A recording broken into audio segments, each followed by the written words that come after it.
All right, so last post, I was talking about fix your rounded shoulders, and I gave you some exercises that you are able to do to fix your rounded shoulders. But I'm sure some of you missed the text on the reel as well as the text below, which is the most important part.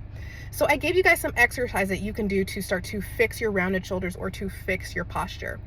But within that, there are so many important factors within there that we want to address as well. Number one, we really want to address how we're doing the exercises. And I'm going to show you guys some exercises that I did today. And even the exercises I did today, I'm still kind of focusing on these things as well. So when we're doing our exercises, we want to kind of maintain somewhat of an alignment, meaning we don't want to have our spine all like crunched down or crunched back or excessively arched. So you want to maintain somewhat of a neutral spine. It's not going to be perfect, but we want to have somewhat of a neutral spine. What I mean by that is kind of have your head over your rib cage, over your pelvis. This is just going to give us a better alignment. We want to start to incorporate our breath. Breath is our foundation.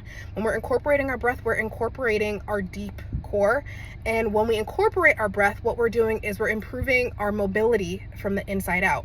And a reason why a lot of us have these rounded shoulders is because we lack mobility in various places, and incorporating your breath can help to influence that.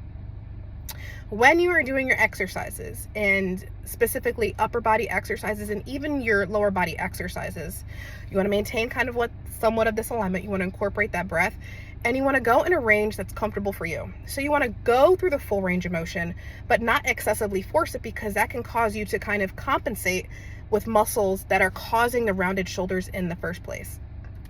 So in summary, alignment, breath, go in a range that's comfortable for you, and slowly progress over time.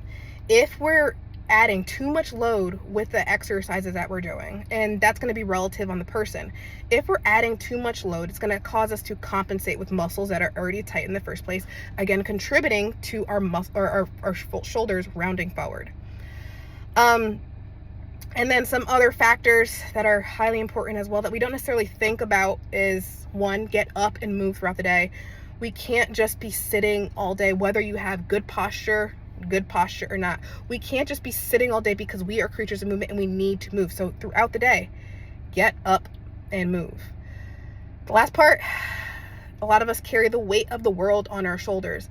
And when we carry the weight of the world on our shoulders, that is tightness in our body, that is tension in our body, and that could be contributing to our shoulders coming forward.